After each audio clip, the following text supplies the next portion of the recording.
On this episode of Playlog, Tofr's quizzing me on how well I know Devolver Digital.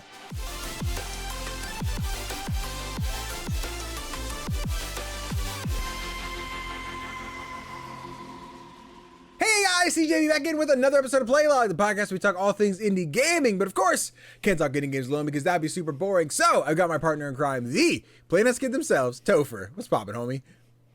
I can't believe that we're wearing the exact same outfits as last week. We made an off-screen commitment not to shower for an entire week so we could do this for the podcast. Yeah. Not because I was away on vacation, so we would have had to do 2 episodes in one day to make sure we got it done. That'd be an insane thought. No, we would never do that.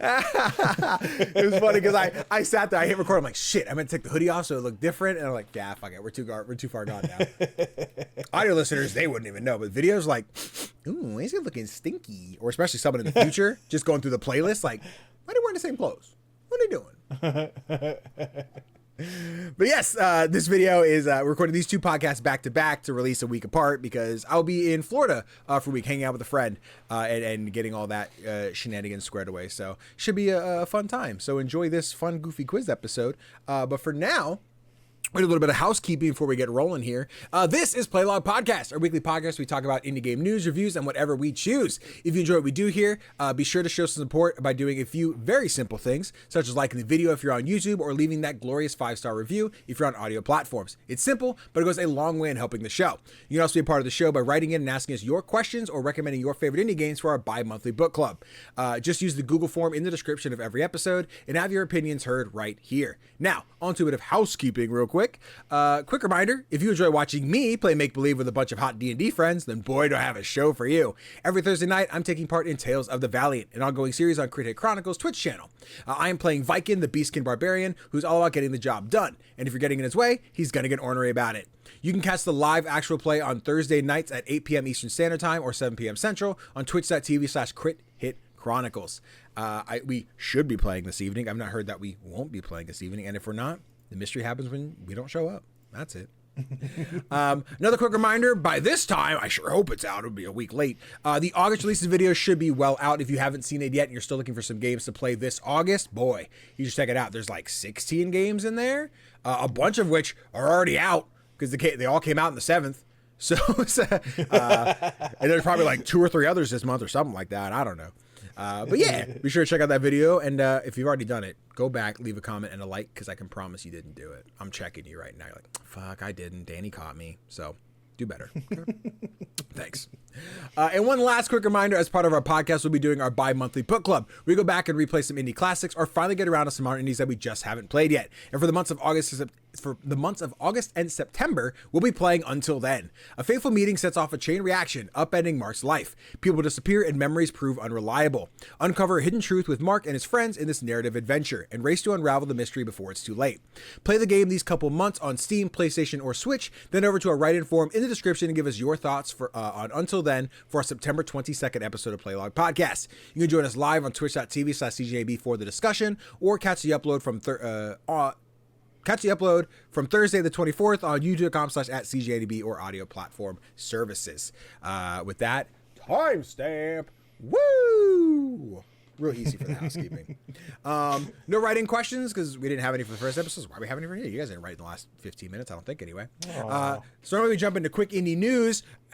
No news has happened since we talked about the news last. The only thing that would happen is the indie world news. So maybe I'll do a cutaway of past Danny doing a quick video about what happened here today. Right, Danny? Hey there, this is Future Danny, who's about to break down a bunch of stuff that happened at the Indie World Showcase. I guess technically past Danny, because this was recorded like a week ago, so like you're into this news like super late. But in case you happen to miss the reaction, my reaction is on YouTube if you want to check that out. There's the plug. Anyway, so huge shout out to IGN. They've already done a breakdown. It's still in development as I'm writing this. We just need the big bullet points.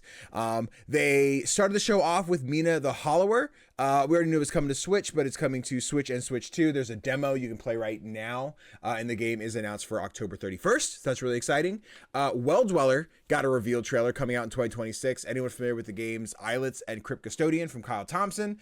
He's working on his next game. Well Dweller looks awesome. You play as like a little bird. It's another Metroidvania. Cannot wait to play more of this one. Well, more of it. Play it at all, but you get the point. Neverway got shown off. That is coming out sometime in 2026. That is from the pixel artist from Celeste. If you guys remember earlier in the year, Earthblade got canceled. There were some differences in how they wanted to work on games. So they kind of split the company a little bit. And Neverway is one of the games coming out of this whole departure. And the game looks awesome. It looks beautiful. I'm very excited for that one. Be sure to go wishlist that one on whatever platform you're playing. But yeah, Neverway looks sick. Next up, we had Herdlings. Gets locked down for August. August 21st is release date for that one from the publisher behind Firewatch. So if you like your walking sims, this is a good place to check it out. You play as a kid with a staff and you're collecting all these big Yeti buffalo type dudes. It looks really cool. Next up, we got the Shadow Drop of Is This Seat Taken? A puzzle game Tofr and I talked about a while back on the podcast. A super cozy game where you're organizing shapes and putting them in the proper seats, but they all have different rules of like, this guy smells, I can't next to be anybody stinky, I can't next to be anybody loud, I have to sit next to my best friend, etc., etc. Just dropped today. It's on Switch and PC, I believe, are the two platforms you can play it on. Yeah, check it out. I'm not reviewing it right now for this purpose, but I did just receive my key. Shout out to Jenny Wyndham, friend of the show. Love her. She got me my key already, so I'll be playing that this weekend. Next up, big update coming to Little Kitty Big City later this year. You can customize your cat, and there's a couple extra little content things with meeting some more of the NPCs around the world. Looks great. Following that, we have Content Warning is making its way to Switch and Switch 2. If anyone remembers the Landfall Lethal Company go out and film stuff and post it on YouTube game that came out on Steam for free during April for April Fools. It is now coming to Switch sometime next year. Looks great. I don't know that I want to play that with the Nintendo Online service, but hey, it's still great on Steam. Next up, we have Glaciered. Really cool. I was gonna say open world. I don't know if it's open world. Action-packed underwater epic adventure where you play as some dinosaur fish, dinosaur dragon, dinosaur thing. It's cool. I saw this one at PAX. I didn't get to play it, but I did see it from walking away. That'll be out sometime this holiday for the Switch 2. And then to wrap up the show, we had a sizzle reel that showed off a bunch more games coming to the Switch and Switch 2, including Winter Burrow, which is sometime in winter 2025, Undusted Letters from the Past, which is October 25, Tiny Bookshop, which comes out today. That wasn't Shadow Drop. We already knew that, but I don't think it releases till like noon-ish Eastern, maybe 1 o'clock. Case of Quad coming out winter 25. I always forget if I say that name right though. Strange Antiquities was a new one for me. That comes out September 17th and pre-orders are available now. We have Opus Prism Peak, a big adventure game that's very Studio Ghibli looking that comes out fall 2025. Go-Go Town, open world life sim type game that is coming out spring 2026. And then to wrap it up, we had UFO 50, which is out later today. So August 7th has like 9 games coming out today. It's a bunch to play. Really interesting look at this indie world, and they're still developing this article. There might be more details. I don't think anything else was missed. I think that was everything that got revealed today, the important stuff here. Did not have a one more thing. Anyone who was in chat in the last couple of days, you know, we were kind of looking forward to, like, they were going to shadow drop Moonlighter, and I was like, oh, if they drop it, we'll stream this instead, and da-da-da-da, but that did not happen, which was a little unfortunate for me, but also it just means I get to spend my weekend with my friend, and I cannot wait to do that. So, yes, that is the quick indie news for the Indie World event. Thank you so much. Let's go back to Danny and Tofr and see how well Danny does in this Devolver quiz. I'm sure he'll kill it. Thanks, other Danny. You're amazing. Thanks for all your help. I'm sure that's all the indie news. I'm sure nothing else happened this week that we can't cover next week because there's no actual way to talk about it. It's fine. Which was drawn to the topic of the show. And Tofr, we just had a busy conversation last week about, you know, the NSFW stuff. We said, let's go for something lighter, something chiller. So you're going to hit me with the quiz. Tell the folks what we're doing here today. Well, since you are such a Devolver fanboy, why don't we try to find out how well you know this indie game publisher? I know him so well. So everybody get your pen and paper at the ready and see if you can beat Danny's final score. You can't. And let us know in the comments how well you did. It's fucking GG's, bro. GG's. Alrighty. I'm good. Tell me about this quiz. What we got going on? Are you ready? Yeah. It's a couple of questions and then a couple of this or that questions. Okay. There's one question where you have to rank things. Oh no. Okay. It's a bit of everything. Yeah. It's not as organized as last time, but let's embrace the chaos. People just love trivia. It's gonna be fine. All right. First question then, if you're ready. Ready.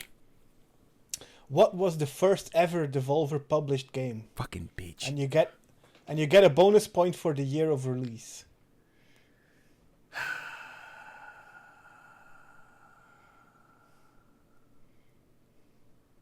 Fuck.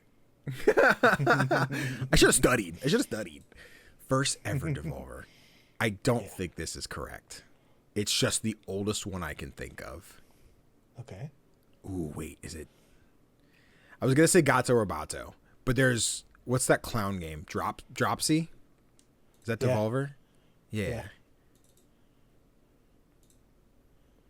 Man, was Dropsy first?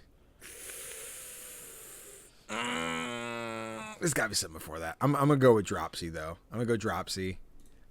Year easily 2014, obviously.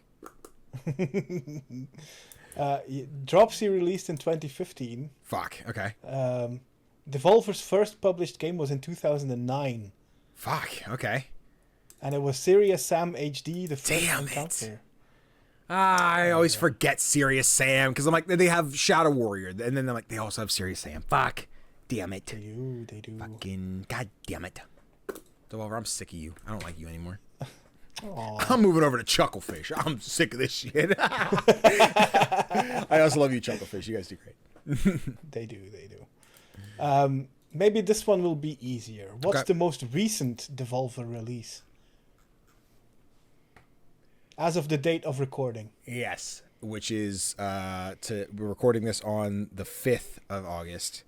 I don't think anything else has come out yet since Mycopunk. I think that is their last release. Is that your final answer? Yes. It's correct. Okay, cool. Let's go! I might they were gonna be like play some mind games there. But... Yeah, I was like, we actually released Volvy's Grand Adventure. You didn't know about it? Crazy. Now, Devolver have published a number of games already this year. Okay. But which one, according to MetaCritic, has the highest rating of all of the Devolver games released in 2025? Like 3 of them. I'm like, so Mycopunk. What else they released this year? They did. Mycopunk hasn't got a rating because I think it's because it's an early access. Oh, is it? I didn't know that actually. Okay. I think so, yeah. So then I think they did Shotgun Cop, which I think is out. 2025. Stick of the Sick Man just got a release date, but that'll also be early access. That doesn't have one yet. Definitely didn't do a Hotline Miami this year. Fuck, Devolver, what'd you release this year, dude? It's been a weird year for Devolver releases. Yeah. Like, I felt they've gone under the radar this year. Yeah, because I don't think they have bad releases. I think they're just quiet releases. I think they're usually like screaming from the heavens about their games. Mm-hmm. And I'm just thinking about everything from like they did Angerfoot. I'm thinking about Neva. I can't see their 2025. I'm looking at their PAX booth. I'm like, everything was older. I can give you a hint if you want. Yeah, do that. It's a game in a series that's been published by Devolver. Piku Niku, yeah. A series. They released a series game this year. Fuck. I'm like Wizard of Legend, Minute, Cult of the Lamb. Does that? No, Cult of the Lamb DLC wouldn't be. I don't think have a separate review. I don't think there was one this year anyway yet. No.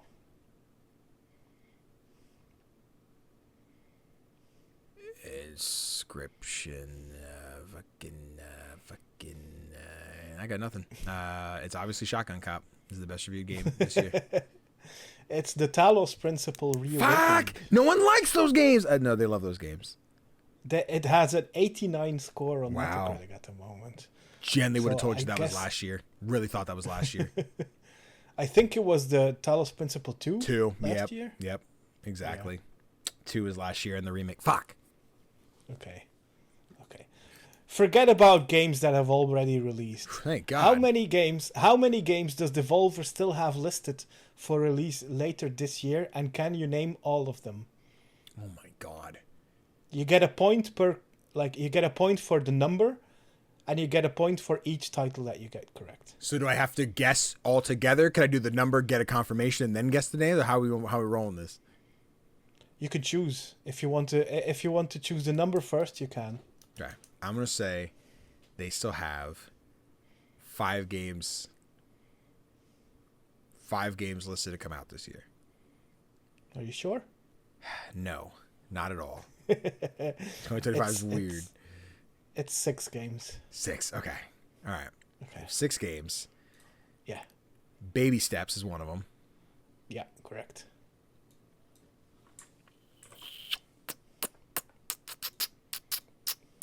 I'm sitting here scrolling through my press list of like, what could I have requested keys for? What was on I'm there? going to give you a hint. You mentioned one of them like a minute ago. You said it just got a release date. Oh, yeah. Sick of Sick, man. Cool. Yeah, that's correct. Very excited for that one. That one's cool. Oh, God. Are they making another Talos Principle?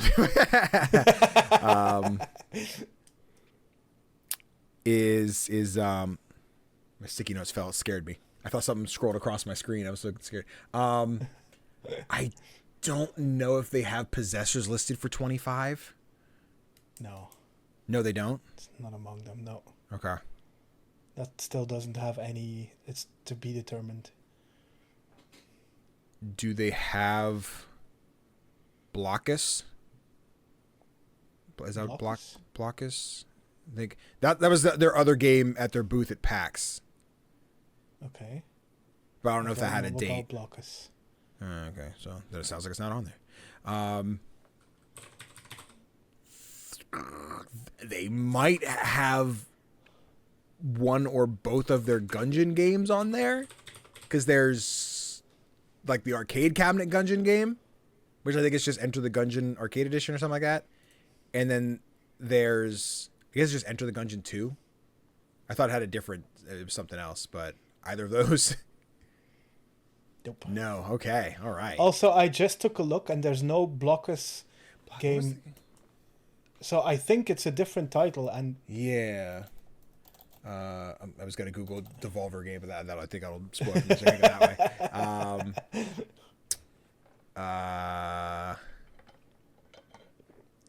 It does start with a B.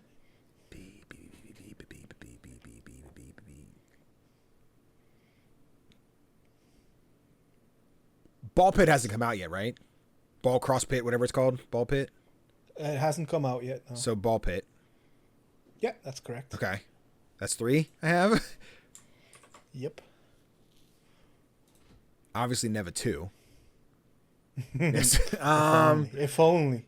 Yo, this if Nomada fucking swung fucking shit like fucking Neva 2 that quick.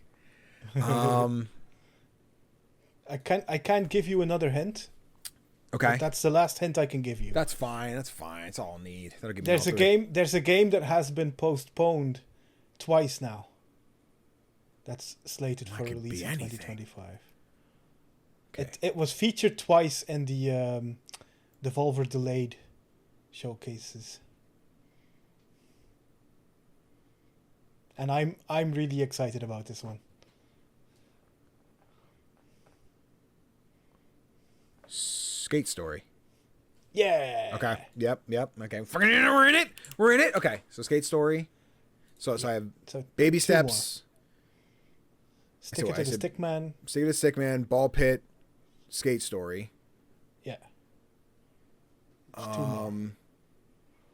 Do they have Force Strike as 2025?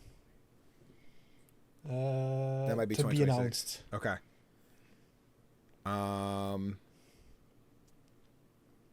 like scrolling through our episodes and what we've talked about, and I'm like, I have a flash PowerPoint going through the different game art. I think you haven't talked about either of these. Oh, like I haven't, or we haven't. We haven't. Okay. Oh.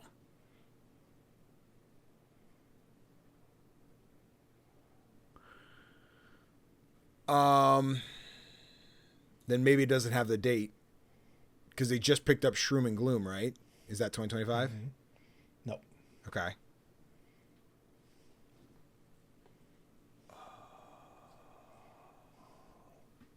Devolver, I need your help. Where are you? Obviously, Cuphead 2. You still have the one starting with B that you couldn't. Oh, I thought that would have been Ball and Pit. Oh, No.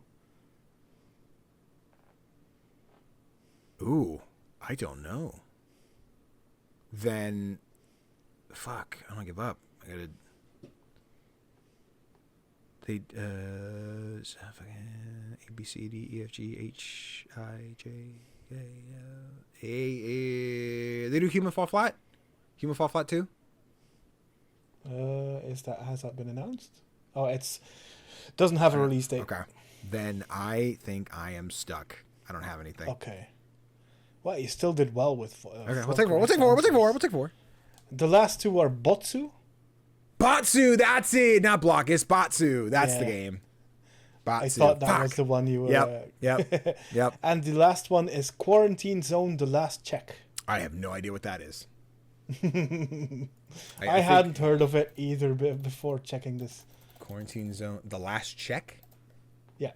I think I can look at this without it showing me other Devolver shit. Just pulling up the Steam page.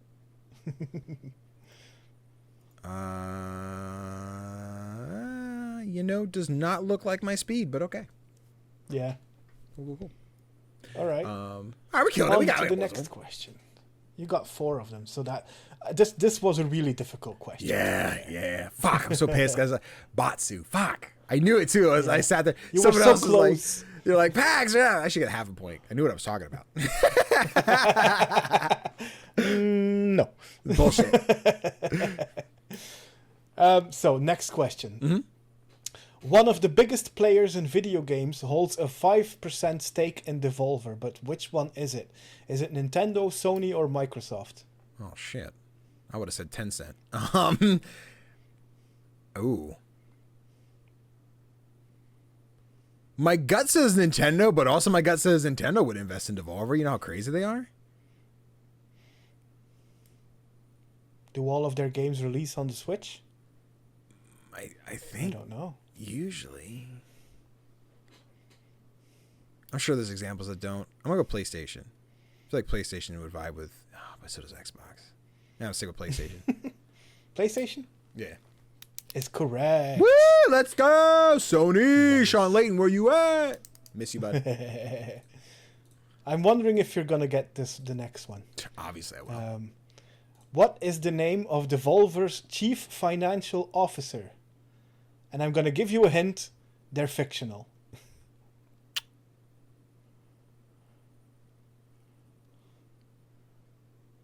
This is a weird thing where, like, Volvi was chief financial officer as well as the mascot. That's all I can think of right now. I just want to be like, it's Volvi. Final answer? No. Okay, so you say they're fictional. Like, is it the person?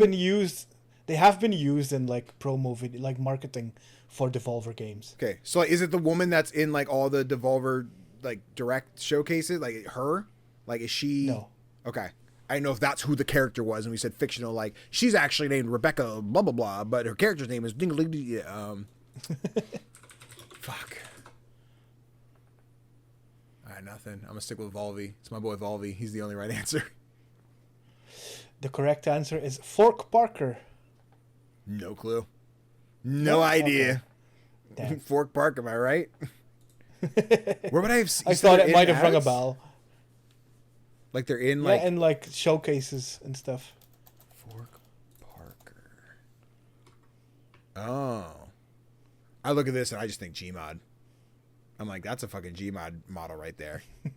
That's fucking Wilson Fisk from Spider-Man. That's interesting. Okay. Okay, for the next question, you're going to need pen and paper. Oh, I'm ready. Yeah. So I'm going to give you the top-rated games according to MetaCritic of the past 5 years. Okay. You have to rank them in order of score from lowest to highest. Okay. So the 5 games are Neva, mm-hmm. The Talos Principle 2, Talos 2, okay. Return to Monkey Island, Inscription and Death's Door. They had the same score, so they're double entry. and Disc Room. What was the last one? Disc Room. Disc Room. Okay. Yeah. So now you have to give me the order from lowest to highest, and there's a little bit of help there because second place is tied. So you can. Cool. There's. So Neva and Talos go at number 2. Said second place is tied. Second place is tied. Okay. So let's talk this out. So we have first, second, third, fourth, fifth. So we Inscription, Death's Door at number 2. We cross that one out. Disc Room is the one that I am struggling to visualize. Mm-hmm. These are the last 5 years. Yeah. Okay. So Disc Room was 2019. I can't remember that one. I don't think of that one. I was surprised that was the highest rated game from that year. Interesting. So these are the top rated Devolver games per year, or how is I okay. Yeah. Neva was the highest rated Devolver game in 2024. Got it. Talos Principle 2 in 23. Return to Monkey Island in 22. Inscription and Death Door in 2020 and 21, and Disc Room in 2020. Interesting. Then, oh man, I hate to go with I haven't heard of it, so it's got to be the worst one. I don't think that's the logic. But if we do that, and let's say, I mean, this is definitely the right answer. This is easily the right answer. Ooh, is that though?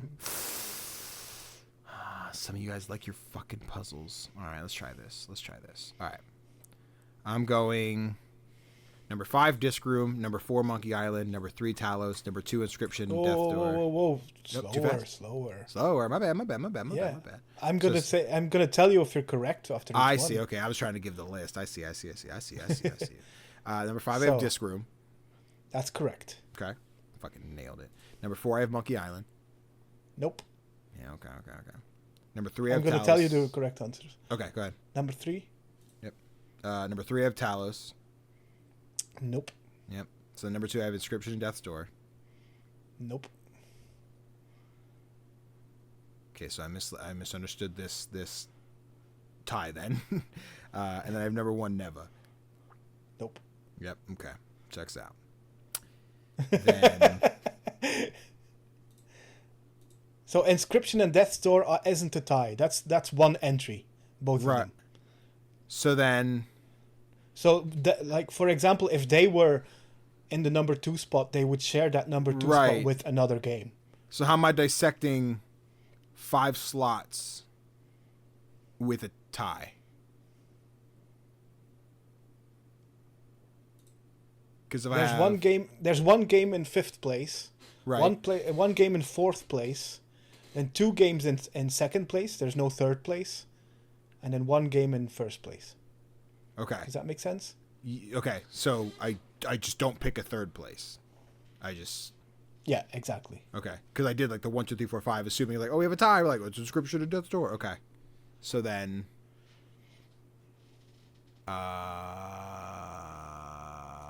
let's redissect here. So the only one I have is Disc Room, right? All the rest are wrong. Yeah, correct. So then let's move. Again, my list is correct. I know my list is correct. The rest of you are wrong. I had a feeling you wouldn't agree. Disc Room. That gives me bad news. So then, so if there's no 3rd, this is wild. This better be correct. So we're gonna do this. Old game, old people like it. Okay, let's do this. Let's do. That wouldn't work if we're doing. Okay, so I'm trying to sparse out because I have Inscription / Death's Door, so I include those as one. So I'm gonna put, I guess, these together, and then this down here. I'm just gonna put Death, so I know it's the set. So then I have Disc Room at number 5. I put Death's Door and Inscription number 4. Correct. Okay. 3 is blank. Number 2, I have Talos Principle and Neva. One of those is correct. Okay. And then number 1, I have Monkey Island. So That's not correct. Then it has to be. You get one last chance to switch up. Yeah. Well, it should be a given then. So it should be Talos is number 1. Mm-hmm. And then Neva and Monkey Island are number 2. Correct. Okay. Cool. You Damn it. figured Y'all out. are crazy. Who put Talos at the top, guys? It's insane how highly rated these games are. Listen, I enjoyed the first Talos. It was fun. I don't know. I prefer other first-person puzzle games in that genre. But Neva is a masterpiece, and you guys put it so low. You're disgusting. I can't believe that Inscription and Death's Door are that. Yeah, same. So just to give you some context, Disc Room had a score of 80. Okay. Inscription and Death's Door had a score of 85. Okay. Neva and Return to Monkey Island had a score of 87. And the Talos Principle 2 had a score of 88. No so 90s? It's pretty close. Kind of crazy. No 90s. Which one is Disc Room? Yep. I saw the art and immediately remember this game. Wow. Forgot this existed. Damn. Top 5. Okay, pop off. Pop off, Devolver. All right. For our next question. Yeah. I want to know which game series published by Devolver has the most entries. Is it the Reigns games, the Serious Sam games, or the Shadow Warrior games? I'm pretty sure Shadow Warrior has 3. Serious Sam has 4. I don't know how many Reigns games there are. But those things, they seem like there's a lot of those. I'm gonna go with Reigns. You sure? Yeah.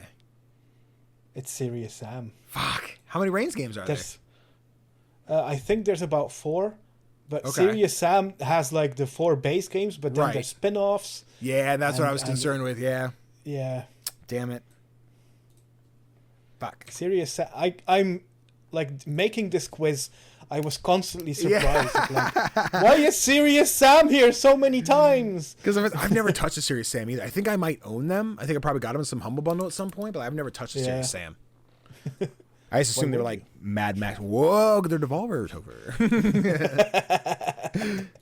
Maybe one day. Maybe we'll make a commitment. Give my Devolver contact. See if we'll do a stream on the Devolver channel. Danny plays through Serious Sam. All right, another Metacritic question. Bah.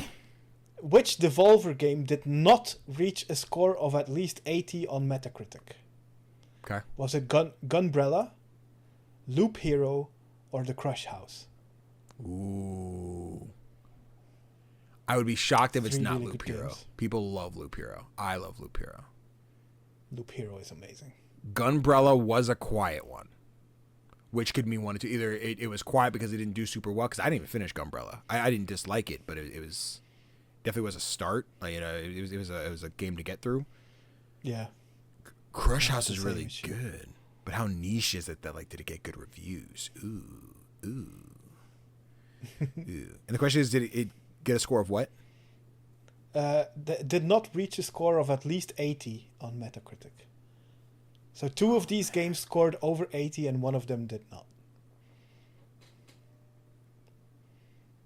I'm trying to picture the Metacritic number next to the IGN thumbnail art, and I find it hard to see that yellow number next to Crush House, but I can see it next to Gunbrella, and that might be me doing too critical as opposed to the masses and the numbers. I'm gonna say it was Gunbrella that didn't reach it. Gunbrella? Yeah. It's the Crush House. No shit. You guys are crazy. Learn good games. What did Crush House have? It only has a 73 score on Metacritic. No, you guys don't get it. You guys understand. You guys don't understand good games. You don't get it. No. I hate it here. Aw. I don't like it anymore. We have 2 more rounds to go. Bet. And each of them has 10 questions. Okay. Yeah. I'm ready. So first up, I'm gonna give you 2 games. Okay. Each time, and you have to tell me which one has been published by Devolver. Oh, okay. I thought we were doing another Metacritic one like we did for the last quiz. No. Okay. So, the first games Minute or Baba Is You? Minute. That's correct. Psh, fucking killed it, baby. Who did publish Baba Is You? It's self-published. No shit. Good for them. Yeah. All right. The second one, I think it's an easy one, but we'll see. Hotline Miami or Animal Well? Hotline Miami. Animal was Donkey. Yeah. Big mode. Yep. Big mode. All right. The third one, Dead Cells or Katana Zero?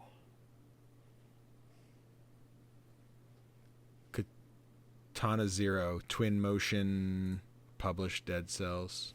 No. Did they self-publish? I think that's right. Yeah, Motion Twin. Self-published. Bada bing. 3 out of 3. We love Katana. All right. Enter the Gungeon or Into the Breach? Gungeon. Breach. Yep. Is that Chucklefish? It's self-published by Subset Games. God damn. Look at these self-publishers, baby. Yeah. You guys should all go check out my new friend, 680 Publishing. They could help you out with your next game. You should do that. Yeah, exactly. Mm-hmm. These are too easy, aren't they? Just a little bit. It's enough where I'm like there'll be one where I'm like, fuck, which one were you? Because I'll be like, I know enough. Because there's ones I'm sitting here, I'm like, I know this is the Devolver one, but then they self-publish their next game or blah, blah, blah, blah, blah, right? So these ones aren't too bad. I'm in a spot here. I'm in my groove. The next one, I think I made a mistake with putting it in here, but we'll see. Okay. Hyper Light Drifter or My Friend Pedro? Pedro. Yep. Damn. Yes. Killing it. I was going to say, I think Heart Machine is always self-published. Could be wrong, but yeah, I don't think until... I think Possessors is going to be Devolver. Right, Possessors will be the first Devolver one. Yeah. I think they've That's what I was hoping would make you doubt, but... Yeah. You're killing it, though. I'm trying. I had to make up for the fucking people who don't know how to review games, you know? Never at number 2? Crazy. All right. Next up, Ollie Ollie World or Weird West?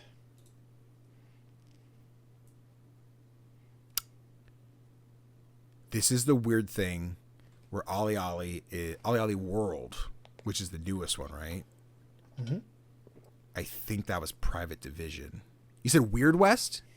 Yeah. Ooh, those are both screaming Private Division to me. Yeah, I think Ollie Ollie World, because they were shut down the studio, and I'm gonna go. So I guess Weird West would have been Devolver. Correct. Okay, cool. Correct.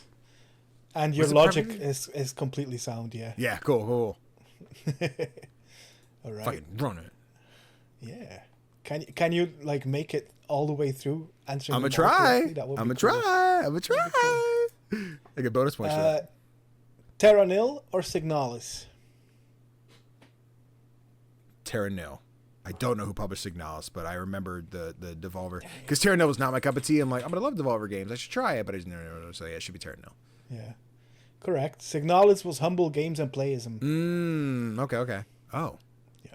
Interesting publishing deal there. I don't know how that fell together. Interesting.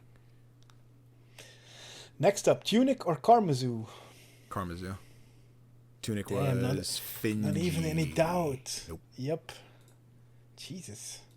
I made this. I know publishers. Kinda. All right. You're almost there. Home stretch, baby. You only have 2 left. Okay. Broforce or Guacamelee? Broforce. Guacamelee, I think, was self-published by Drinkbox. Damn. Okay. I'm gonna give you extra points if you get this last one. Plan. What am I gonna do? Team, we're coming back. Damn. I'm giving you 5 points extra if you get the last one. Boomerang X or Neon White?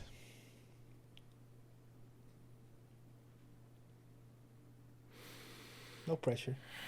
A little bit of pressure. I have a confident answer, but confident. I have an answer. I don't know if it's confident. Okay. Because I think it's Boomerang X. Because I think Neon White. No, that wasn't Tiny Build. But I don't think it was Chucklefish either. Because that was Ben Esposito. After they did Donut County. Yeah. Boomerang X is published by Devolver. That's correct. Let's go, baby. I do not know Neon who published White Boomerang was. Yeah. Neon White was published by Annapurna. Annapurna. That'll do it. That'll do it. So that's 5 extra points Yeah, on top of baby. your 10 points. That makes it for Damn. you guys not knowing how good Neva is. It's a royal you. The audio listener from home was just like, I'm just sitting here playing my games. Why? I'm like, I'm not talking to you. Okay, so for the next round, Okay. again, it's going to be either 1 or 2. Okay. And if you get all 10 correct, you again get bonus points. Let's do it. We fucking got it. Okay. But this time we're going to see how well you can look back at when something was published. Oh, Because I'm going to give you 2 games, and you have to tell me which one was published earlier. Okay. And they're all Devolver games this time. Got it. Fuck. Okay. All right. Okay. All right. All right. Okay. So, first up, Sumerian 6 or Card Shark? Card Shark was Devolver? Yep.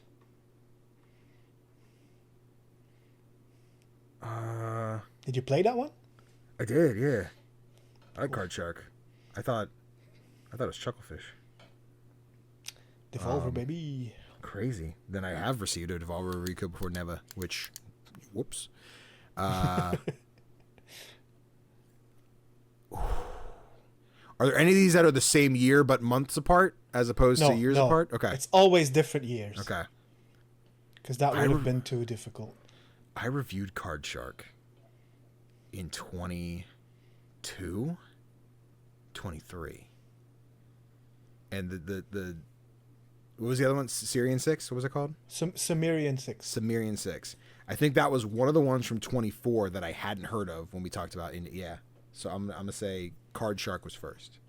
Correct. Okay. Nice. Run it. And you're correct with the years as well. Card Shark was 22. Hell Sumerian 6 was 24. Card Shark's fun. It's an interesting one because you have to learn how to do the card tricks with a controller, which is super weird, but it's super dope. Yeah. It's really, really cool. It is. It's such an interesting concept. Yeah. Okay. Next up, My Friend Pedro or Observation?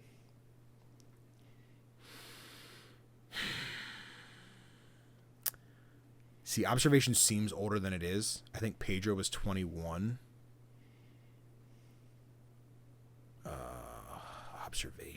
Observation. I'm pulling Audible and assume Observation is newer than I think it is. Oh, is Pedro 21? That seems really old, but that makes sense. Time is so weird, right? Yeah, it is.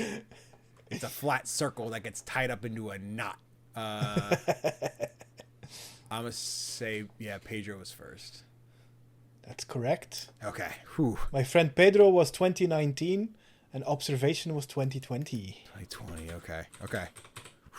I think what I do is I think of Observation, I think of the game Orwell, which was like the hack the PC, and I think I make that seem older. I think Orwell's a 2019, 2018 John, or something like that. I think so. I should check, but I know. Okay. Then we have Death's Door or the Cosmic Wheel Sisterhood. Death's Door was 22, Cosmic Wheel was 23. Death's Door was first. Yep. Yeah. Although it's 2021 Death's Door. Right. But you still have the correct answer. Yeah. I think I was like 22. It was like, because I put it at number 2 on the thing. Oh, no, I fucking put the, yeah. Numbers, man. So a flat circle that turns into a knot or something like that. Whatever I said. Let's go a bit further back in time. Hotline Miami or the Talos Principle. I think Hotline Miami is 13. I think Talos is 14. I think. So your answer is Hotline Miami? I'm trying to think because I think Guacamelee was 13. I feel like I remember Guacamelee and Hotline Miami coming out the same year. I remember Talos Principle coming out later. I think, Hotline Miami. Is correct. It was 2012, but 2012. Okay. Yeah, and Talos Principle was 14 indeed. Cool. All right. Don't know why I know these years. Like, there's no reason. Like, this is not locked in knowledge I should have. I just like it feels like a 2014 game. You know, like I love that this is your knowledge. Like, so at the moment you are 4 for 4. Okay. All right. Next up, Genital Jousting or Ollie 2, Welcome to Hollywood. See, Ollie Ollie's such an enigma where I know World is the new one, but like I remember 2 coming out. That could have been 2012. That could have been 2022. There's a decade.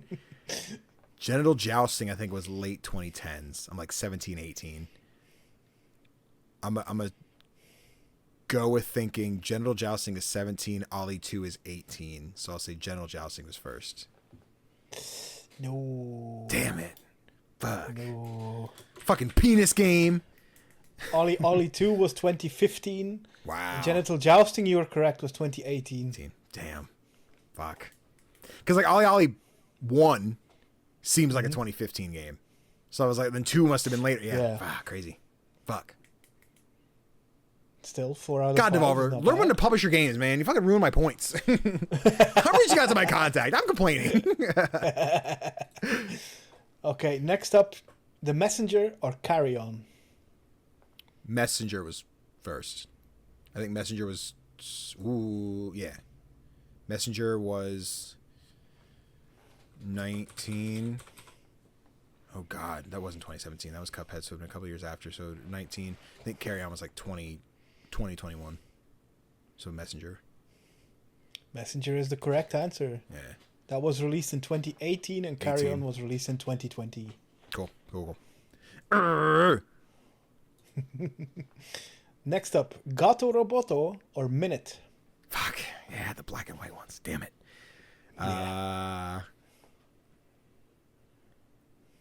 See, I want to say it's Gato or Bato because that's the game I was like, that's the first one they published. Gato seems older than Minute. And I think that might be swayed because I like 2 years ago replayed Minute to get the platinum. Mm-hmm. So it's still fresh in my head. I don't know that I've ever played through Gato or Bato. I know I've played it, but I don't know if I played through it. I'm going to say Gato or Bato was first.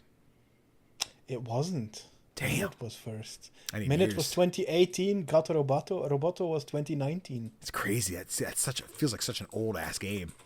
I know, right? Damn. There's a couple of these games that I'm like, really? Yeah. That feels, man. Was it like a re-release? They cheat?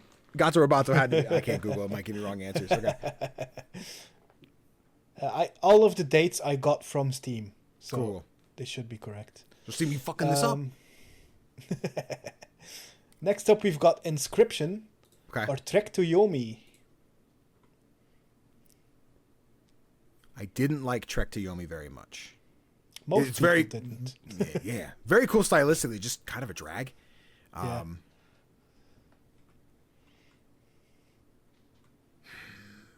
remember reviewing that for TikTok. Oh. So I'm thinking like 23 for Trek to Yomi, and it would have been 21 for Inscription. So Inscription was first. Correct. Okay. It's 21 and Trek to Yomi was 22. 22. Okay. Yeah. I can remember the TikTok was like really cool stylistically, but it starts really cool, like it's really slow, and just wasn't very fun halfway through, and I stopped having fun. I played on Game Pass, and I think most people had that same feeling. Yeah. It looked cool, but it didn't play cool. Yeah. Definitely a drag, but yeah. So appreciate it. Keep making games like that, you know? Yeah, of course. Okay, the penultimate one. Gunbrella or Cult of the Lamb? Cult of the Lamb was 22. Gunbrella was 23. So Cult of the Lamb. Completely correct. Even Boom. The years. Yeah. I'm a god at this! I was surprised by this one. I thought Gunbrella was older. Yeah, well, I think it's because Gunbrella came out and just came out, right? And also a really quiet release. But then Cult of the Lamb's had DLC since the fucking thing came out. So it's like always, and then it's like Devolver's new mascot now because everyone likes Cult of the Lamb. So it's like, it's ever present. So it's hard to be like, it's an old game. Mm-hmm. We love Cult of the Lamb. Okay, and the last one. McPixel 3 or Heave Ho? Oh, fuck. Heave Ho's another weird one that could have been like a 2009 or a 2029 I know, right? Heave Ho's so weird. McPixel's fairly... You said 3, right? McPixel 3? Yeah. Okay. That's fairly recent. Not like 3, but like late 2010s, maybe early 2020s. When the fuck is Heave Ho? Fuck. I feel like I remember Heave Ho in college, and I remember McPixel post-college. So I'm going to say Heave Ho is older. Correct. Okay. All right. Heave Ho was 2019 and McPixel was 2022. Still not college, though. But fuck. Okay, Damn, man. Let me crazy. add up your points. Let's get it, baby. So I missed just one on that? No, I missed two. Two. On the... Okay. But we're killing it, team. You guys are my team. You're trying to compete against me. You guys didn't do as well, though. I know it. You Google. If you got better than me, you Googled and cheated. I know you did. That's all the questions, all right? I can pull up the Devolver website and start going down the rabbit. All right, cool. I need to go. Devolver Digital website. So the quiz was a total of 40 points. Okay. Not counting bonus points. Yeah, And you scored a 34. Ooh, okay. We'll take that. That's gonna be a tough score to beat.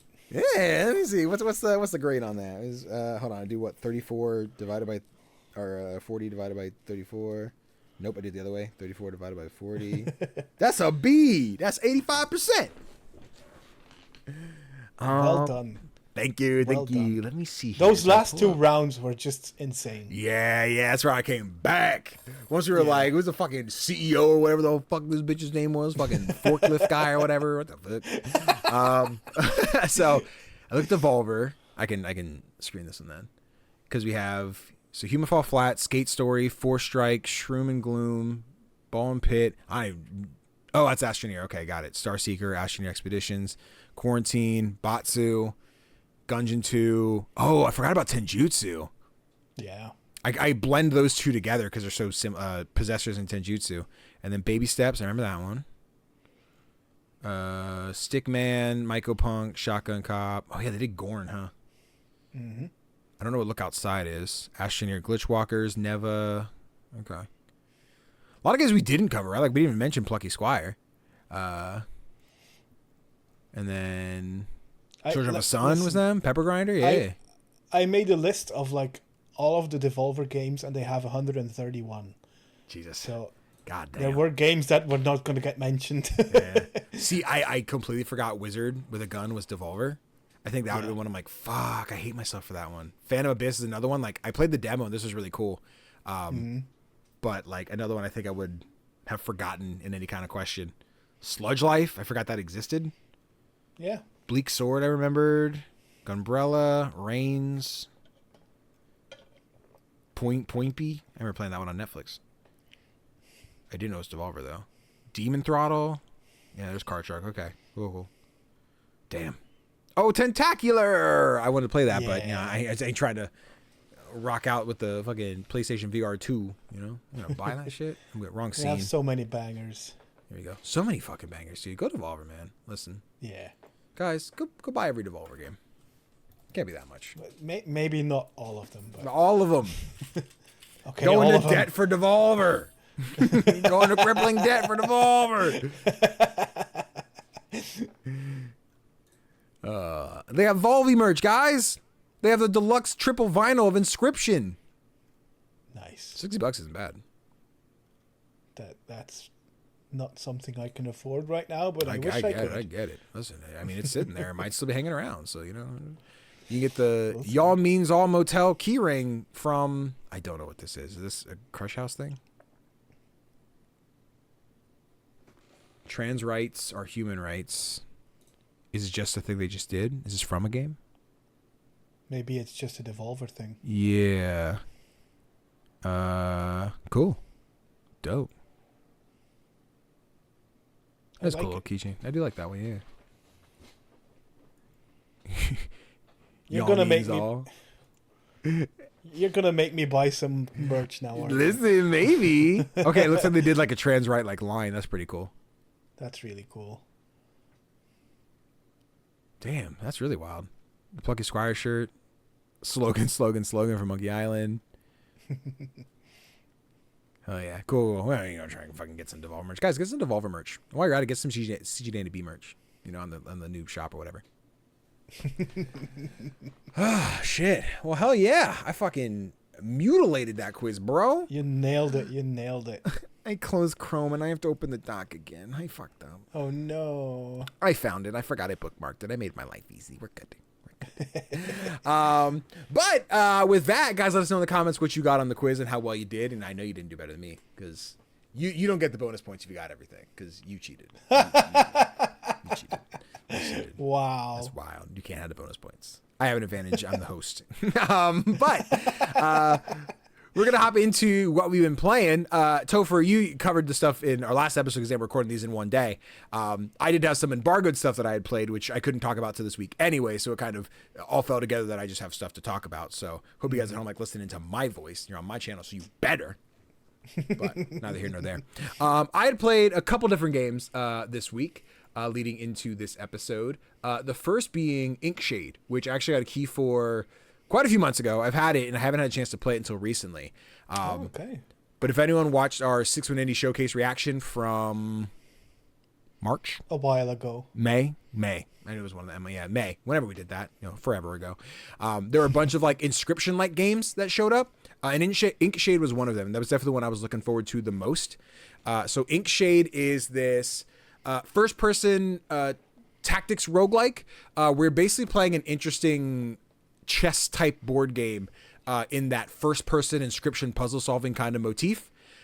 You wander into this house, there's a guy at your table is just like, welcome, you're going to play my board game, so sit down. It's the weird thing of deck building is technically incorrect because it's not cards, but it's got the deck building. You get the pieces, you go into a pile, you draw the pile, these are the cards you use for this round type deal, right? Yeah. And by cards, they're figurines. Let me, for video watchers, go forward so you actually see the board game part. This is more of the exploration puzzle part. You start a round, you have 3 little pieces. As you level up, you can get more starting pieces so you do more damage and whatnot. Each character is a different class. There's like the Lancer, the Acolyte, the Cultist, all different stuff like that. They have different ranges of attack, different ranges of movement, different health pools, etc. You go in, you sit at the table, you pick the piece on the map you want to go to, which path you want to take, and then you enter an encounter. Sometimes those are fights, sometimes that's loot, so you get new pieces to fight with. All kinds of different stuff can take place. The thing I really enjoy about this is the challenge so far, because it definitely feels like you're not meant to have a lucky run. Like, this isn't like a roguelike where you're like, I got the best build I could possibly get in Hades. Like, I killed it on my first attempt. Like, it doesn't seem like that's humanly possible. There seems to be at first, like, 2 instances of you're going to lose this to learn how the game works. And, like, I love roguelikes. I'm still fairly new to, like, loving roguelikes like I have recently. But there is this, like, come in, try, and you get to this first encounter that's, like, 3v, like, 20. Where it's like, oh yeah, you were not meant to win this. And that's not like the only time you can run into those. There are many of those encounters. I've run into 3. They've all been the death of my runs. Okay. And I'm like, fuck, I thought I wanted to get through here. But there's like, the thing is, it's not so much that the encounters, like the people you're fighting are hard, but when you have 7 people that have 3 health that are rushing you, when you have 3 people that have 3 health fighting back, it's like you're just outnumbered. Even in a turn where I could move away with my full distance, they could just catch back up, do damage. So it is difficult to win like that. But as you go in and defeat enemies, they drop scrip, which is the gold, the money. You can take that to a table, upgrade each of your pieces by class. So like if I have a ranger, I can upgrade how far their shots go, how much health they have. Then when I go in, they go into my deck. And then if I draw the ranger, I have a more powerful ranger. As you explore the house in that first-person roguelike puzzle thing like Inscription, you find random shelves that have money on them. Some of the walls just like make little ringing noises and chiming noises, like there's something here to be found. You can get it right away. Sometimes you got to figure out how to get in there. Like right now, there's a chest in the back of the one room that rings and makes noise, but it's locked and there's no keyhole. It seems like there's something I have to do to progress to unlock that. I'm not quite sure what it is yet, but there should be more pieces and more money in there. So you kind of explore and look for money so you can upgrade your stuff, go ahead and do another run, prepare to lose, but kill as much as you can on the way in. So that way you get more money, go out, upgrade again, go do it again type of vibe. That's where I'm at in my cycle right now. I've done probably 4 to 5 runs. I don't know what the end game state looks like. I've made it through maybe 6 or 7 rounds max in one given run. I really enjoy the board game portion of it, getting to move my pieces around and tactically like, all right, if I go over here, this guy has more range so I can shoot him. Then I know he's going to try and press me over here, which means this guy who has melee damage will be standing right in his spot so we can attack him.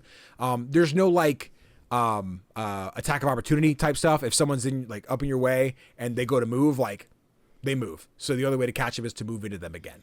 I think the only thing that has, I'll say, bothered me, and the game knows it's a problem, I guess, is if you go to attack in a position where you don't want to move. So like I move, the enemy attacks me and they don't move away. You have to click once to activate, second to lock in that you're not moving, and the third to end the turn. So sometimes if you click and you don't realize you've paused, like you're and you hit like a third time, you've kind of wasted your character's turn, which could be detrimental in a turn where I don't get to do damage, or I could have killed that guy, he's going to kill my guy, and then I'm outnumbered. So it's a little weird. I say rather than a complaint, it's just a, hey, pay attention. That's an important thing. If you fucked it up, you're going to fuck up a run, etc. But outside of that, I've thoroughly enjoyed it. It is a little bit of a CPU hog. This is the type of game I feel like I would really enjoy, like, having an anime on while I try and do the puzzling, but like my PC chugs when I open anything besides this game. So I had OBS in the game open, and that's like all I could do. Otherwise, I had to run it in Windows. So maybe that's just my old PC having a time of his life. But another thing, the state, you know, it might just be dangerous. Maybe try and run it either on a better PC than mine or just alone. And I have not tried Steam Deck yet, but it's like a mouse and keyboard thing, so I haven't really fucked around with it. But yeah, I'm really fucking with it. I'm having a good time. I'm excited to dive back in. I know I got to do a lot of editing and stuff tonight, but I would love to put more time into Inkshade here in the next coming days. Pretty fucking dope. Do you feel like the board game aspect differentiates it enough from something like Inscription? Definitely, it seems very similar, but... Yeah, I think what makes it different, right, is Inscription is use the board game to get to the card game. In Inkshade, the board game is the board game. It's more like you're playing. And it's weird because the comparison is D&D just because it's the map and the, which direction you're going. But it is I pick the tile I want to go to. The map changes into whatever battlefield I've just encountered, and then it is moving my pieces and tiles to fight things, as opposed to Inscription where it is I move forward, I pick my spot. Now all the cards flip over. It's time to start playing with my cards, right? It's two kind of different encounters. I think if there's anything to compare the two, it is a stylistic thing. Like it is that first person dark room. Like where am I going? This is a lot more free range than Inscription. Like Inscription does the tile base, like step forward, step forward, step forward, move left. Yeah. And then this is just a first person move around the room thing. So I think they're differentiated enough where like, if you like one, you'll like the other, both because they're similar, but so different. Yeah. Yeah, so this is one, I don't know that the story's going to get as intense or as crazy as Inscription does, but just the basis of it, if you like Inscription, I think it's another one to keep an eye on. I think you'll really dig it. Okay. It looks really cool, and yeah, I can understand why your PC would struggle with handling opening something else. Yeah, but we try. I'm going to try and install it on deck and see if it runs. I've not tried playing with controller. I've only done mouse and keyboard, so I don't know how well the controller works for it. But if I can play it on deck and just not worry about it, that'd be cool. I think I played the demo for this on deck. Okay. And I seem to remember having some performance issues, but that was a demo, so maybe they fixed that. Yeah. But like now you can see earlier I was saying there's like chimes in the wall. That wall is like ringing and making noise, and I cannot figure out how to get the item. Later I find out on the opposite wall there's a poster. You take the poster down, there's a lever, you pull the lever, it opens that door. Spoilers, I guess, in case you want to figure out how to do the puzzle. But like you can see here, I'm like roaming around finding different pieces.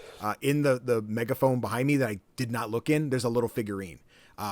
Aside from finding money, you do find figurines which add classes to your like inventory. So when you go to, there was a table earlier that's like a bunch of little stands of all the little figurines.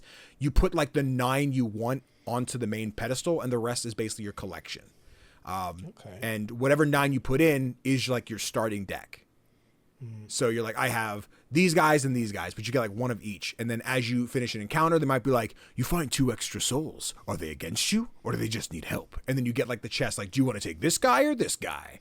And then that class as a whole is upgraded how you see fit. Like if you've upgraded all the health of the acolyte or the occultist, any occultist you come across has that amount of health, that amount of damage, that amount of range, etc. Okay.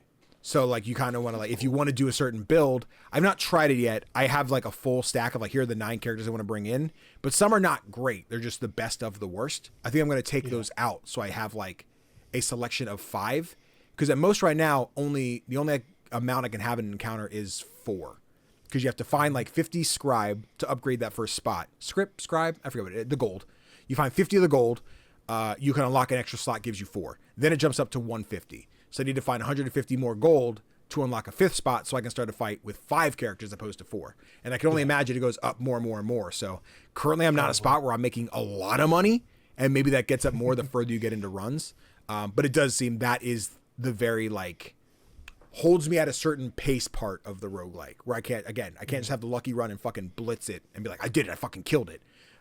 But I do like that because then it gives some level of longevity to the game where it kind of stops me to the point of like, you should explore and go find something else real quick. It's a good way to progress. I'm like, got it. I'm on it, buddy. Cool. It looks really promising. Yeah. I'm having a great time. I want to dive in and play more. And then again, we have Inscription. We have Benny Bash, which is super similar, super short. I don't know how short Inkshade is, but of the Inscription clones we've had since Inscription, this is currently my favorite. I really like Inkshade. Okay, damn. Yeah. High praise. Yeah, big fan. Good times with Inkshade, man. I'm sitting here. I'm like, I know I got to edit tonight, but I'm like, did I do a couple runs of Inkshade when we're done here? Maybe. See what I can do. Yeah, maybe. Bet timestamp, and then I did play something else. Yes, Tofr, I'm working on it. Give me this. I know you chatterbox over there making all that fucking noise. As mentioned. I think it was last episode. Yeah, because we did 2 episodes. I remember. Thunderful Insider. Not a game that is embargoed. I just only played it this afternoon. It felt best to split it. This demo is available on Steam. It is called Godbreakers. It is another game being published by Thunderful Games soon. It is a third-person roguelike. I don't know if it's 3 or 4 players, but you can play it co-op or you can play it single player. The press email was like, hey, you should probably play this co-op. It's really hard solo. I cleaned house solo. So, oh damn, maybe I'm just that fucking good, but I mean, the way Godbreak works. Actually, let me jump to gameplay as opposed to the tutorial part. It is this very Warframe-esque style. You have the weird white with different colored kind of silhouette characters. There's 6 different classes. Only 2 of them are available in this demo. There's a Lancer and the Pillar, I think it's called, who carries like a big melee barricade breaker kind of thing. You have to unlock the heavy one, but you go in. You have kind of room-based encounters. You'll walk in, beat all these enemies. Once you beat them, move to the next room, etc., etc. Find the boss, beat the run, go back to the base and reset your stuff. There's a lot of things that aren't in the game yet. There's a couple different like stations and modules. You're like, oh, what does this do? Not in the demo. I'm like, okay. So it seems like one might be continue the run and one's return to base. Not entirely sure until I get my hands on it. But as you go off and do a run, something I really enjoy about this one is each class has up to 3 different specials. So you can see on my guy here, I have the LT. And with the Lancer, what he does is he locks into place and like sets up a cone. And then when you let go, he does like a rapid slash with the lance. So he'll do like 5 or 6 quick succession hits. With the Pillar, his first one is a shield. So you'll like do like a big blast, and they're like, you and your party have shields for umpteen seconds or whatever. And those are really great. And then as you finish a run with one of them, you'll unlock the next skill, or there might be other prerequisites. The demo might just do that. But the other really dope thing that I really, really dig, because I think it makes the game feel really unique, is that everybody has the same super ability, which is, I think it's called the Godbreaker. I don't know exactly if that's what the Godbreaker is. But what you do is you charge up your ult, which is this absorb ability. Any of the enemies you're fighting, when you take them to low enough health, you can jump into them and like self-destruct. When you self-destruct, you take their powers and that becomes your ultimate. Ooh. So like right now, if video watchers, a moment ago I was fighting these like dudes outside. I think they were called diggers or drifters or something like that. When they dig underground and try and pop up underneath you, I took the power from one of them. So right now, if I use my ult, I could dive in the ground, dig around, and then smash into somebody from below. But there's beamers, which is like a little dude who shoots a giant laser. You can take that, you get a gauntlet on your hand, and just blast people in front of you. There's a chomper, I think it's called. You get like a big old bite mark and like smack in front of you and do like bite damage. It's really cool because it's just one of those things of like the further I go and the more I progress, I'm going to find more and more ultimates. And I'm like, which enemy do I want to make sure I save for last so I can take their ult? So I just keep having these really dope moments of, oh, I get this awesome attack that really works with my moveset. That's right now my favorite part of this. I think it is super cool that that's how the ultimates work. I love that. It's super fun because I'm just like, I'm sitting here. I'm like, I know the diver's here, but he's not the one I want. I want a beamer to spawn in. This is, we're seeing the compiler. He's like the mini boss for this level. You eventually take on, I think it's Uhr, U-H-R. I don't know how you pronounce it. Here we go. Yeah. He is the main boss for the stage. I beat him twice, once with each weapon. Like I said, I definitely took damage. I ran out of healing potions, but I never died. I got really close to dying on this run. But like I said, I'm kind of a god, Tofr. I'm really fucking good. Dude. But yeah, I'm having a blast with this one. This seems like one, like, I want to send the link to like Connor and Kanai and Chris. We usually all find like, hey, I'm playing this roguelike. You might really like it. And whether they give it a try or not is to be seen. You know, sometimes we do, sometimes we don't. This is where I'm like, I think we could have a good time playing this one as a group. I think playing as a group of 4, going through and just like, again, I think it's for us. There's always that concern that it's like a Destiny of like, it's a party of 3. We're like, oh, someone's got to sit out, guys. Sorry. I don't know who. Can't be the content creator guy. He's got all the keys. But like,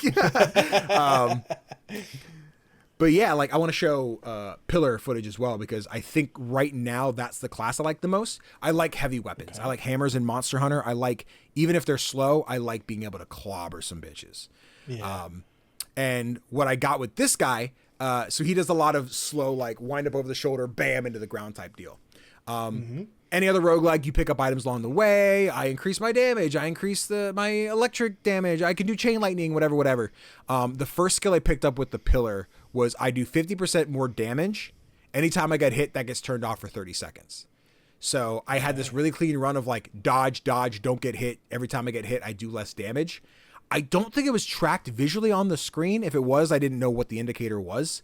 But like I had this great moment, I think, going like into the boss. Or maybe it was the compiler. I don't have saved footage of it, where I was just like, do damage, smack, dodge. And I'm like, I'm fucking chunking this guy's health, dude. And the moment he hit me and I'm like, oh, I'm doing less damage. Give me 30 seconds and you're fucking done, dude. You wait a second. I'll be right back. But yeah, like we got the press email like, hey, here's the game coming out. The demo's available on Steam. You can check it out now. That stands for you guys too. You can check out the demo on Steam. And I was like, I got like an hour before we do the podcast. Let me check it out. And I really just fell in love. I'm like, it's really fun. It feels fluid. The game runs great. This is not like I ran on my PC after just talking about Inkshade of like, I had some performance issues where like I could only play the game or I lost frames. I, again, only had the game open and stuff, but like this ran super smooth. I didn't have any performance issues, played with controller, went great. Yeah, I think this is, I hesitate to compare it to Risk of Rain because I think there's a specific vision for that. And this isn't quite that, but I think fans of Risk of Rain, fans of roguelikes, period, will have a good time with this, especially if you like the co-op ones. I think this is a really dope one. I'm having a great time. When I finished the demo, I unlocked all the classes that were available. I beat the boss. I was like, fuck, I kind of want more. I want more to play. And I don't have that right now. But when we do have it, I'm going to play it. Is there a release date yet for this one? Good question. I was about to say, I didn't see here. Let's do, I need Godbreaker. Steam, Godbreakers plural. Right now it says 2025. Okay.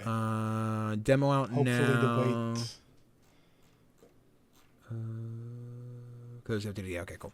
Yeah, so right now 2025. So hopefully that's concrete. And I do see it as 4-player co-op, not 3. I'm glad I saw it in the description. So yay, nice. 4 friends. We don't have to make anyone sit out. But I do have to make sure I wishlist that because yeah, I have a great time. Again, visually it's awesome. I didn't really show off the cosmetics. I think I could do that quick. I think that's a tutorial. But like you have like the hub room, like this is a tutorial still. You get into the hub room and you have all these pillars. Like there's changing your head, changing your armor.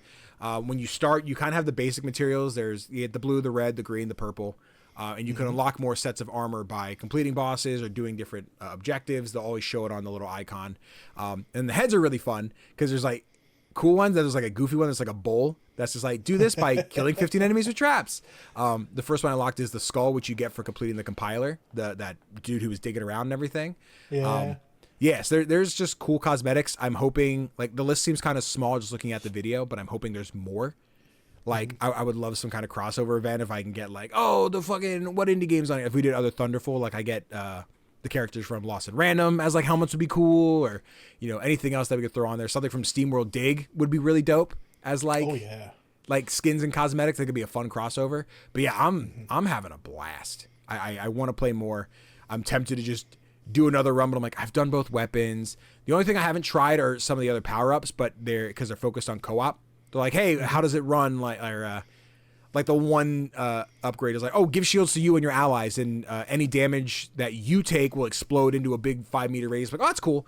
I just don't have any allies, you know, to do that with, especially because I'm playing I was playing at like 12 p.m. on a Tuesday when normal people were at work. But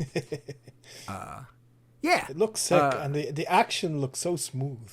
yeah, it feels great. It feels good. I'm going to assume there'll be some kind of remap button because I don't think there's anything with like the face buttons for the most part. There's A to jump. I think the rest are kind of blank. It is one of those RB, RT, like heavy and light attack combos. I feel like some people are going to prefer having X and Y as their attacks, and I didn't try to remap. I just went with it as is. So if it's not an option, I hope it's one that they include at some point. But I was comfortable using the trigger and the bumper for it. So Okay. Yeah. Cool. really Very good times. Really good games this week. You know, I need more games. I don't need more games. I have too many games. But yeah, Godbreakers, sure to wishlist it. It should come out sometime this year. Shout out to THUNDERFUL for including me in the Insider program. And again, not one that was very like exclusive. You get a key. Like they just told us about the demo, so it's cool. I got to check it out. But yeah, Godbreakers. Nice. Bet. So we can move on to the indie releases this week. Tofr, I've been talking so much today. They're sick of me. You want to do the indie releases this week? I can do that. These are the releases for August 14th till August 20th. On August 14th, we're getting Ovis Loop for PC. Dorfromantik is finally releasing on PlayStation and Xbox. Monster Mop-Up is releasing on PC, as is Dice Gambit and Inkshade. Yeah. On August 15th, we have the release of Off on PC and The Dark Queen of Mortholm, also on PC. On August 19th, one of the big games of this month, Sword of the Sea, releasing on PlayStation and PC. And on August 20th, my favorite game of the week, All Systems Dance on PC. What a banger week. Like after last week, we had so many fucking releases, which they weren't not bangers, just a lot of games to look at, right? But like outside of, and I think in a weird minority of this, like Off isn't quite attracting me. Okay. And maybe it's when I have to get my hands on, be like, I get it, I made a mistake. But like everything else on this list looks, I apologize, I don't know much about Dice Gambit. Everything else on this list, heaters. Like Ovis Loop looks dope. Cyberpunk game where you play as a sheep or an AI turned into a sheep who kills a bunch of cybernetic wolves. Nice. Roguelike. Monster Mop-Up. I have not received a key, but I should probably specify. Like they had a stream of me playing the game on their Steam page for a while. I don't know if it's still up, but like I did that project with Monster Mop-Up. If you like Power Wash Sim, you're basically cleaning up houses after monsters shit all over the place. You also heard me talk about Inkshade for like 20 minutes, so yeah. The Dark Queen of Mortholm is definitely one that I want to check out. It's a short experience, but you are playing, it's a single scene in a pixel art game where you're playing as like the boss of like the video game, and every time a new person comes in, you fucking clean their clock, but they come back stronger like the regular protagonist of the video game would. And I'm excited to see that different, like we're playing as the bad guy and what that narrative means, and there's branching endings, et cetera, et cetera. Sword of the Sea, I love Giant Squid. I love the Pathless. I love Abzu. I'm very excited for this one, and I know that one's on PlayStation Plus if you have one of the higher tiers, so that launches on PlayStation Plus. And then All System Dance. Yeah, you're excited. Tell me about All System Dance. I explained everything else to the list. All Systems Dance is a game where you fight like the government by dancing. Yeah. And it looks sick as hell. It's by Mighty Yell, I think. and it just looks sick. And I don't even know any more about it because I'm trying to not learn too much about the game. I want to go in blind. Yeah, but absolutely. Like the visual style is just mwah. Yeah, I'm a big fan. I remember finding out about the big con years after it came out. I downloaded it on Game Pass. I haven't checked it out yet. But like Mighty O's in this weird spot of a studio I really enjoy, but don't have like any legacy with, having not played the big con. And I think they also did the newest Command and Conquer. I believe was also Mighty O. It was. It's a different name. Missile Command. Missile Command, not Command and Conquer. Separate games. Yeah. But yeah, so like I have no history, but I'm very excited for All Systems Dance. Might have to shoot some emails here in a couple days and see if we can get some keys for that one. But yeah, that one looks fun. Cool.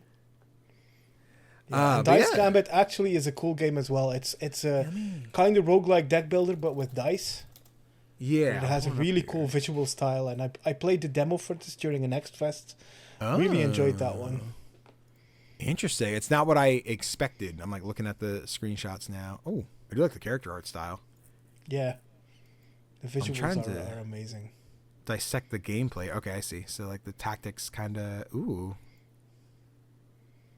This way where it hurts. I could hear the Bakugo voice in that one, dude. Okay. I see the vibe. Listen. It's a really cool game. Banger week. Yep. Except it's Dorfromantic, whatever the fuck that shit is. I don't fucking know. I can't believe you've done this. I am just can't kidding. believe this. I stand by. I still haven't played Dorfromantic, but I get it. Maybe I'll get a PlayStation key. Who knows? Yeah, guys, let us know what indie games you're looking forward to picking up this week. That was a sentence. Timestamp, which means we're on to our indie spotlight, where we talk about an indie game that should get a little more spotlight on it, or an upcoming game that you should keep your eyes on, as the trailer will not play, but I'm pulling it up. Cool. We already talked about some co-op roguelikes. What's one more? A game we used to play a shit ton in college was called Moon Hunters. I thought about this game because I got a press email about a game like Hunter Moon, I think it was called, and I got excited thinking that they had just announced Moon Hunters 2, and that was not the case, which is unfortunate. No shot the other game. I'm sorry, I can't quite remember. You had Moon and Hunter in your name, so you're something like that. But we played so much Moon Hunters back in college. It is a 4-player co-op roguelike. You play as I think you could like double up on classes if I recall. But you are playing through like a D&D-esque RPG adventure where you have dialogue options. You can vote as a team like, do we want to judge these guys? Do we want to flatter these guys? Do we want to fight these guys? Do we want to let them live? Do you want to flirt? Do you want to distract this person? Like, there was DLCs. There was 2 extra characters you could play as. We fell in love with just finding all the different options that were available in this game. There were emotes. There were many times we would just stand around and just start dancing in the field while we're kind of just shooting the shit. Leveling up your characters and see what different attacks they did. I would always play the Druid. I believe it's pronounced Enkidu. I love Enkidu. He has a cool design. Really dope character. That was the one I would always try to play. I believe Kanai played the Wind Dude. And I think Connor played the Witch. He had the big red blood beam or whatever. Just a really fun co-op game. I don't know if it has online co-op. We played it on PlayStation. It was always a couch co-op situation. Nice. But I have to imagine at this point, the Steam Remote Play Together situation, like that has been nothing but absolute banger for us. It's crazy how the lack of latency is a thing anytime we've done things with the Steam Remote Play. But yeah, Moon Hunters is awesome. I am hopefully going to turn this into a TikTok so I can tell Kit Fox, I know you're working on the T game. I'm very excited for the T game. If we want to swing back to Moon Hunters, I would appreciate it. I would love more Moon Hunters if we got another Moon Hunters. I think I like moon games, Tofr. Moon Hunters, Moonlighter. The moon is pretty cool. Confirmed, Danny likes to be mooned. Go for it, guys. Hey, who we talking about? Who we talking about? What's up? Who's mooning me? What's up? Let's go. There's a gift for me out there like ass is amazing. I love ass. Oh, damn. Fucking awesome. Yeah, please play Moon Hunters. If they see it skyrocket on Steam, maybe they'll make another one. Which I know I said the T game. I should actually say what the name of the game is. What is it? Dwarf. Loose Leaf is the name of the game. It's like a first person right. T witch simulator type deal. Nice. Yeah, really cute, really cute. Timestamp. And with that, team, I think it's time to wrap up another episode of Playlog Podcast. Thank you guys so much for watching. If you enjoyed, be sure to do us a favor and like the video, leave a comment about your favorite parts or what games you're playing, etc. If you're on audio platforms, leave that 5-star review. It takes a second. It does it for the whole series. You don't gotta do it every episode. Then you're locked in. And if you got one good episode and you enjoyed this conversation, hey, that 5 stars, really useful. And you'll get some good karma in the future. That's not how karma really works, but we all pretend it does. Tofr, if the little squimples wanted to find you on the internet, where would they go? The easiest way to find me is through my Linktree, which is Play Nice Kids in one word. And also be sure to check out somanygames.co.uk, where I and many other lovely writers provide reviews on the daily. Exactly. And of course, if you guys want to find me at CGDannyB, all over the internet, solo.to/CGDannyB gives you my Linktree equivalent, and you can find all the stuff on there. Yeah, I gotta plug a little bit more. It's a cool platform. I like it a lot because you can embed YouTube videos. I use the paid subscription, which, you know, I know some people don't want to pay for it, but solo alone without the paid one's still good. But yeah, you can, when I get a new video, I can schedule it. So I can be like, my new video comes out on Thursday. I do it every Thursday for the podcast. If you go there, you can see our podcast is pinned for the week. The moment the new one comes out, it drops the old one, puts up the new one. I usually put up like the indie releases videos up for the whole month. So like it's sat there to go. Like it's late now for August. It should be out by now for you guys watching this episode. But I'll put it out like August 1st. It'll drop August 31st, 30th. How many days are in August? 31st. 31st. Cool. I was going to do the knuckle thing and I couldn't think. So yeah, it's set to August 31st. And then when that drops, the September one will come out, et cetera, et cetera. So yeah. I like solo. Great platform. And there's even higher tiers that do more shit that I've not fucked with because I haven't needed it, but neither here nor there. Great platform. Nice. Not sponsored, but they should. Solo, you want to sponsor us? We'll do a little mid-roll ad. We haven't done an ad in a minute. You can do that. Come on in. I can be persuaded to change to solo. Listen. Check it out. It's a good one. I mean, you're just using Linktree like flat, like the regular one. I don't know if there's a paid Linktree or not. There is a paid Linktree, but I don't use that. Honestly, I say try it. Make solo.to, make an account, check it, see if you like it. And if not, stick with Linktree. Either one. Solo, I'm the only person I know that uses solo. I'm the only person I know of. They have the like, all these other creators use our platform. I'm like, I like it. But I also don't like tell anyone to use it. Most people use Linktree or Beacon, so yeah, go with what you like. Oh, same hat. But anyway, we rambled. Hey, check out our stuff. Thank you guys so much for hanging out, and we'll see you in the next one. Mwah!